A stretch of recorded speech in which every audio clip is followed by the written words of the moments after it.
وَلَقَدْ يَسَّرْنَا الْقُرْآنَ لِلذِّكْرِ فَهَلْ مِن مُّدَّكِرٍ نحمده ونصلي على رسوله الكريم اما بعد فاعوذ بالله من الشيطان الرجيم بسم الله الرحمن الرحيم رب اشرح لي صدري ويسر لي امري واحلل عقدة من لساني يفقهوا قولي. الطلاق مرتان فإمساك بمعروف أو تسريح بإحسان ولا يحل لكم أن تأخذوا مما آتيتموهن شيئا إلا أن يخافا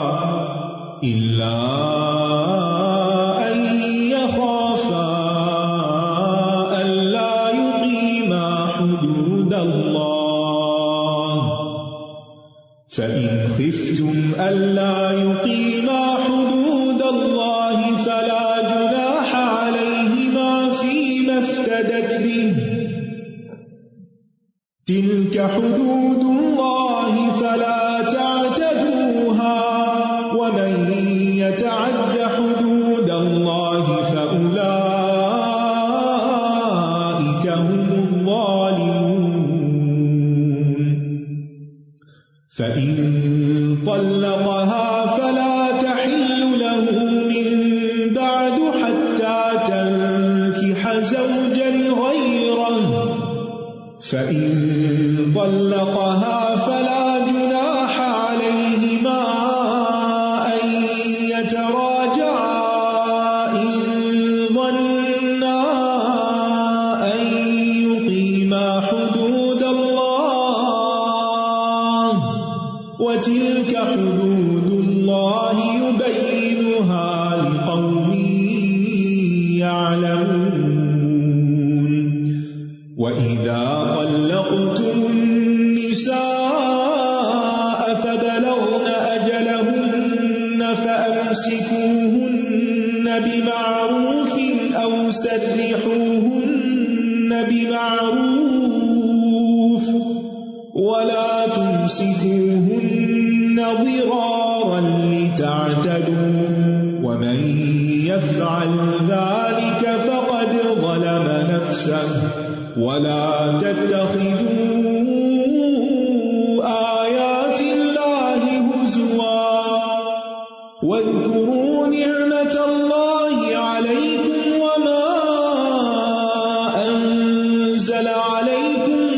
من الكتاب والحكمة يعظكم به واتقوا الله واعلموا أن الله بكل شيء علیم. طلاق رجعی 2 بار ہے. پھر یا تو بھلے طریقے سے بیوی کو روک لینا ہے یا احسان کے ساتھ رخصت کر دینا ہے، اور تمہارے لیے حلال نہیں کہ تم نے جو کچھ انہیں مہر سمیت دیا ہے اس میں سے کچھ بھی واپس لو، مگر یہ کہ دونوں کو اس بات کا ڈر ہو کہ وہ اللہ کی حدود کو قائم نہ رکھ سکیں گے. پھر اگر تمہیں اس بات کا ڈر ہو کہ وہ دونوں اللہ کی حدود قائم نہ رکھ سکیں گے تو ان دونوں پر اس بات میں کوئی گناہ نہیں کہ وہ عورت علیحدگی حاصل کرنے کے لیے خاوند کو بدلے میں کچھ دے دے. یہ اللہ کی حدود ہیں، سو ان سے تجاوز نہ کرو، اور جو لوگ اللہ کی حدود سے تجاوز کریں تو یہی دراصل ظالم ہیں. پھر اگر وہ اسے تیسری بار طلاق دے دے تو وہ عورت اس کے بعد اس کے لیے حلال نہیں ہوگی جب تک کہ وہ کسی اور مرد سے نکاح نہ کر لے. پھر اگر وہ دوسرا خاوند اس کو طلاق دے دے تو ان دونوں پر کوئی گناہ نہیں کہ وہ باہم رجوع یعنی دوبارہ نکاح کر لیں، اگر وہ دونوں سمجھیں کہ وہ اللہ کی حدود قائم رکھ سکیں گے. اور یہ اللہ کی حدود ہیں جنہیں وہ ان لوگوں کے لیے واضح کرتا ہے جو علم رکھتے ہیں. ان آیات سے طلاق دینے کا طریقہ پتہ چل رہا ہے. طلاق کا صحیح طریقہ جو قرآن و سنت سے ہمیں معلوم ہوتا ہے وہ یہ ہے کہ عورت کو حالت طہر میں یعنی جب اس کے پیریڈز نہ ہو 1 مرتبہ طلاق دی جائے. اگر جھگڑا ایسے زمانے میں ہوا ہے کہ عورت پیریڈز کی حالت میں تھی تو اس وقت طلاق دینا درست نہیں. اس کے اس کنڈیشن سے باہر آنے کا انتظار کرنا چاہیے. پھر جب وہ پاک صاف ہو جائے تو ایک طلاق دی جائے اور پھر اسی پر اکتفا کیا جائے، کیونکہ اس صورت میں شوہر کو حق حاصل رہتا ہے کہ عدت گزرنے سے پہلے جب چاہے رجوع کر لے، اور اگر عدت گزر بھی جائے تو دونوں کے لیے موقع باقی رہتا ہے کہ پھر باہم رضامندی سے دوبارہ نکاح کر لے. یعنی 3 مہینے کے اندر رجوع ہو سکتا ہے، ٹائم گزر گیا تو پھر دوبارہ نکاح ہو سکتا ہے. لیکن اگر اس نے دوسرے طہر میں دوسری طلاق دے دی اور تیسرے طہر میں تیسری دے دی تو پھر اس کے بعد طلاق بائن ہو جائے گی، یعنی ہمیشہ کے لیے جدائی ہو جائے گی، اور اب نہ تو شوہر کو رجوع کا حق حاصل ہوگا اور نہ ہی دوبارہ نکاح کا، الا یہ کہ اس عورت کا نکاح کہیں اور ہو اور پھر وہ مرد اپنی رضامندی کے ساتھ اس کو طلاق دے، اور یا پھر اگر وہ فوت ہو جائے قضاء الہی سے تو اس صورت میں دوبارہ اس کا نکاح پہلے شوہر سے ہو سکتا ہے. اس کو حلالہ کرنا کہتے ہیں، اور جان بوجھ کے ایسا کرنا کہ بیوی کو حلال کرنے کے لیے کسی مرد سے اس کا وقتی نکاح کر کے اس سے زبردستی طلاق دلوا لینا، یہ گناہ کی بات ہے اور اس پر لعنت کی گئی ہے. ایسا نہیں کرنا چاہیے. ایک ہی وقت میں 3 طلاقیں یا 100 طلاقیں یا 1000 طلاقیں دینا جو ہے یہ سخت گناہ ہے، اللہ کی آیات کے ساتھ کھیلنا ہے. لیکن راجح رائے یہی ہے کہ اس سے ایک طلاق واقع ہو جاتی ہے اور عدت کے اندر رجوع کا حق بھی ہوتا ہے. اور جب تم عورتوں کو طلاق دے دو پھر وہ اپنی عدت پوری کرنے کو آئیں تو انہیں بھلے طریقے سے روک لو یا بھلے طریقے سے رخصت کر دو، اور انہیں تکلیف دینے کے لیے مت روکو کہ تم ان کے ساتھ زیادتی کر سکو. جان بوجھ کے اگر کوئی عورت کو ستانے کے لیے ایسا کرے گا، اور جو ایسا کرے گا تو یقیناً اس نے اپنی جان پر ظلم کیا. یعنی بیوی پر ظلم کرنا دراصل خود اپنے آپ پر ظلم کرنا ہے. اور تم اللہ کی آیات کو مذاق مت بناؤ، اور اللہ کی وہ نعمت جو تم پر ہے اور جو اس نے کتاب و حکمت کی صورت میں تم پر نازل کیا اسے یاد رکھو. وہ تمہیں اس کے ساتھ نصیحت کرتا ہے. اور اللہ سے ڈرو اور جان لو کہ یقیناً اللہ ہر چیز کو خوب جاننے والا ہے. تو یاد رکھیے کہ اللہ کی آیات میں اور اس کے احکامات میں ہیلا سازیاں نہیں کرنی چاہیے. اللہ کی آیات کو مذاق نہیں بنانا چاہیے. اس کا کیا مطلب ہے کہ انسان اللہ تعالیٰ کے احکامات کو بہت لائٹ لے، ان کو اہمیت نہ دے، معمولی سمجھے اور ان کی پابندی میں سستی کرے، یا ان کے اصل مفہوم سے ہٹا کر اس کی روح کے منافی کو اور مطلب نکالے، یعنی ان کا کھیل بنا لے، جو چاہے اس میں سے مطلب نکالنا شروع کر دے. اور اس کے برعکس احکام الہی کو مضبوطی سے تھامنے کا مطلب کیا ہے کہ ان پر عمل کیا جائے، ان کا حق ادا کرنے کی پوری کوشش کی جائے. عام طور پر طلاق غصے میں ہوتی ہے یا اختلاف کی وجہ سے ہوتی ہے، لیکن ایسی جذباتی کیفیت میں بھی اللہ کی آیات کا، شرعی احکامات کا مذاق نہیں اڑانا چاہیے اور نہ ہی ان کو اپنے مقصد کے لیے غلط استعمال کرنا چاہیے. وَإِذَا طَلَّقْتُمُ النِّسَاءَ فَبَلَغْنَ أَجَلَهُنَّ فَلَا تَعْضُلُوهُنَّ أَن يَنكِحْنَ أَزْوَاجَهُنَّ إِذَا تَرَاضَوْا بَيْنَهُم بِالْمَعْرُوفِ ذَلِكَ يُوعَظُ بِهِ مَن كَانَ مِنكُمْ يُؤْمِنُ بِاللَّهِ وَالْيَوْمِ الْآخِرِ ذَلِكُمْ أَزْكَىٰ لَكُمْ وَأَطْهَرُ وَاللَّهُ يَعْلَمُ وَأَنتُمْ لَا تَعْلَمُونَ. وَالْوَالِدَاتُ يُرْضِعْنَ أَوْلَادَهُنَّ حَوْلَيْنِ كَامِلَيْنِ لِمَنْ أَرَادَ أَن يُتِمَّ الرَّضَاعَةَ وَعَلَى الْمَوْلُودِ لَهُ رِزْقُهُنَّ وَكِسْوَتُهُنَّ بِالْمَعْرُوفِ لَا تُكَلَّفُ نَفْسٌ إِلَّا وُسْعَهَا لَا تُضَارَّ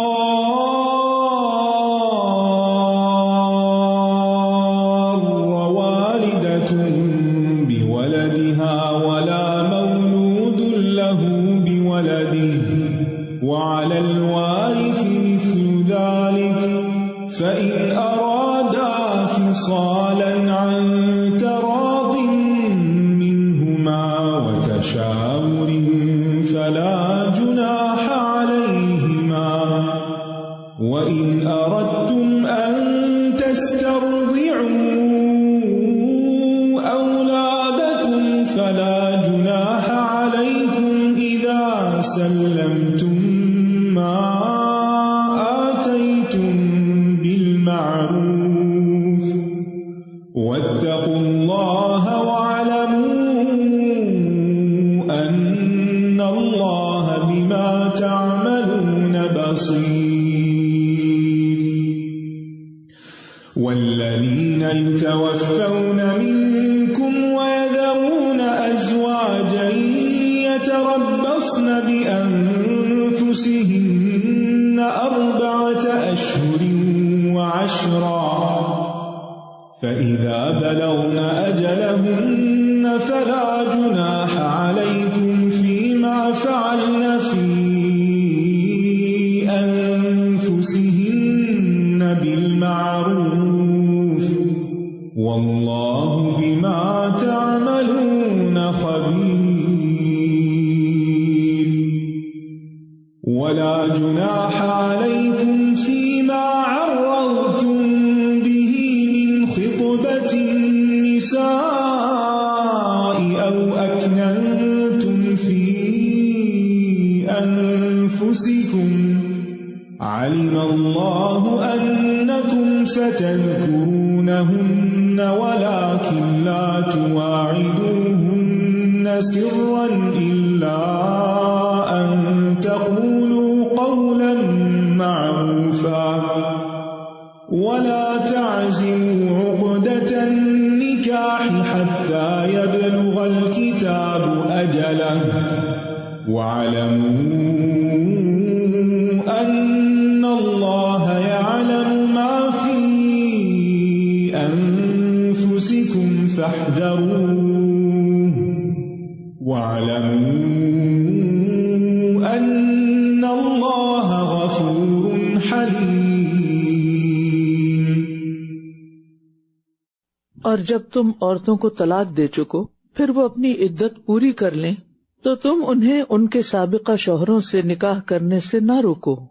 جب وہ معروف طریقے سے باہم رضامند ہو جائیں. یہ نصیحت اس کو کی جاتی ہے جو تم میں سے اللہ اور یوم آخرت پر ایمان رکھتا ہو. یہ طریقہ تمہارے لیے زیادہ پاکیزہ اور صاف ستھرا ہے اور اللہ جانتا ہے اور تم نہیں جانتے.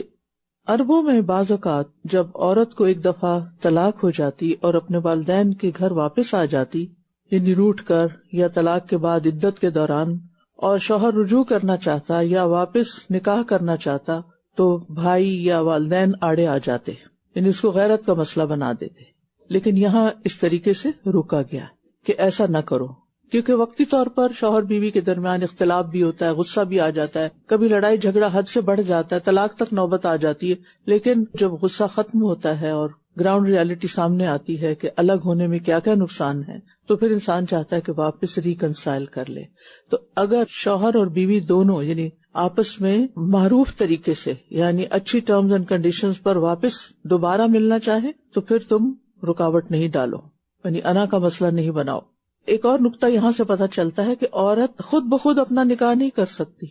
اگر وہ کر سکتی ہوتی تو کسی اور کو روکنے کی کیا ضرورت تھی, وہ تو خود بخود کر لیتی. کیونکہ جو عورت خود اپنا نکاح کرے وہ زنا شمار ہوتا ہے. ابو ہریرہ رضی اللہ عنہ سے روایت ہے رسول اللہ صلی اللہ علیہ وسلم نے فرمایا کوئی عورت کسی عورت کا نکاح نہ کرے یعنی ماں بیٹی کا نکاح نہیں کر سکتی, عورت اپنا خود بھی نہیں کر سکتی اور کوئی عورت بھی عورت کا نہیں کر سکتی,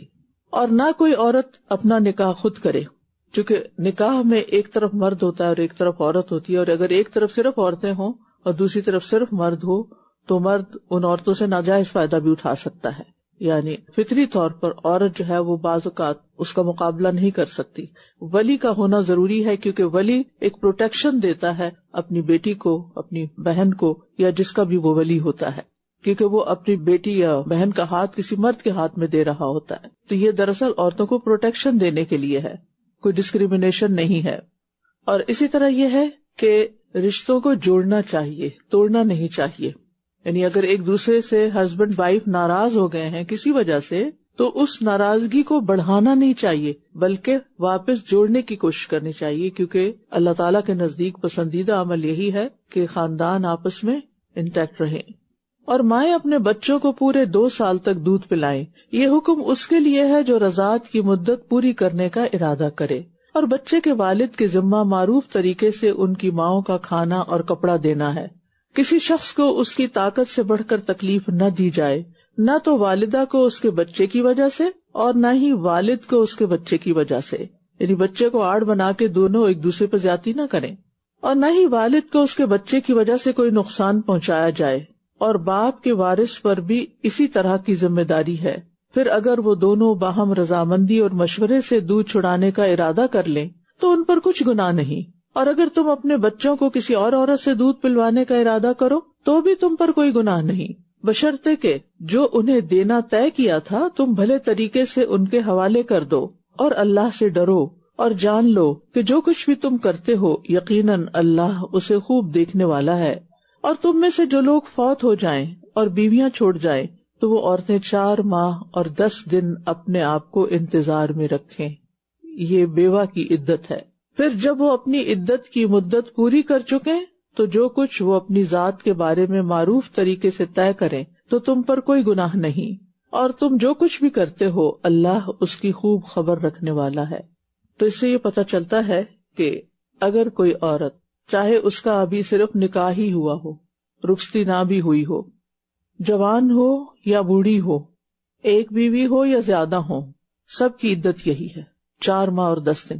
عام طور پر لوگ اس کی اہمیت کو نہیں جانتے اور اس کے بارے میں بہت سی غلط فہمیوں کا شکار رہتے ہیں، اور وہ کہتے ہیں کہ نہیں اس عورت کی عمر تو 70 سال ہے، 80 سال ہے، کیا وہ بھی عدت کرے گی؟ جی عدت سب کے لیے ہے، اور عدت کی کچھ پابندیاں ہیں، کچھ شرائط ہیں، ان کا پورا کرنا بھی دین کا حصہ ہے۔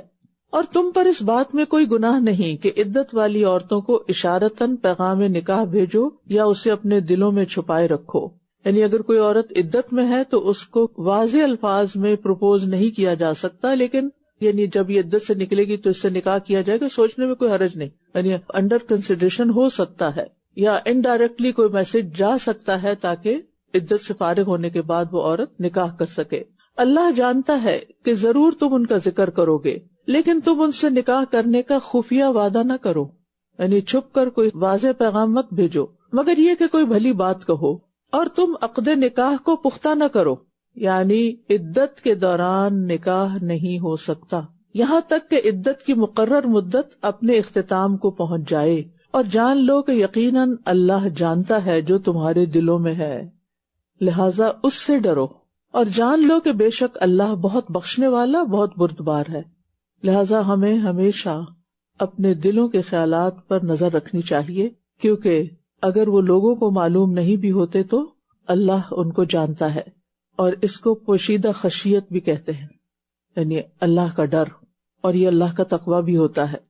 اور اس میں آپ دیکھیے کہ تنہائی میں یا اکیلے میں انسان کے اوپر اس کا نفس یا خواہش غالب آ سکتی ہے کہ کوئی دیکھتا تو ہے نہیں، جو چاہے کر لوں، لیکن اس وقت بھی اگر کوئی صرف اس لیے کوئی غلط کام نہیں کرتا، کوئی غلط بات نہیں سوچتا کہ اللہ کو پتا ہے، اللہ جانتا ہے، اللہ میرے دل کا حال جانتا ہے، لہٰذا مجھے ایسا نہیں سوچنا یا ایسی بات نہیں کرنی، تو اسی لیے کہا جاتا ہے کہ قیمتی چیزوں میں سے سب سے قیمتی چیز تنہائی میں پرہیزگاری ہے۔ لوگوں کے سامنے تو بہت سے متقی نظر آ سکتے ہیں، لیکن اصل پرہیزگاری کیا ہے کہ جب کوئی نہ دیکھ رہا ہو، جس بات کو کوئی نہ جانتا ہو، اس کے معاملے میں بھی اللہ سے ڈرا جائے۔ اور ہم سب کو فاحذروہ، اس سے سبق لینا چاہیے کہ اللہ سے ڈرتے ہوئے پھر اللہ سے توبہ کر لینی چاہیے۔ اگر کوئی ایسی چیز ہو بھی جائے تو اللہ تعالیٰ کا ڈر ہمیشہ سامنے رہے۔ وَلَقَدْ يَسَّرْنَا الْقُرْآنَ لِلذِّكْرِ فَهَلْ مِن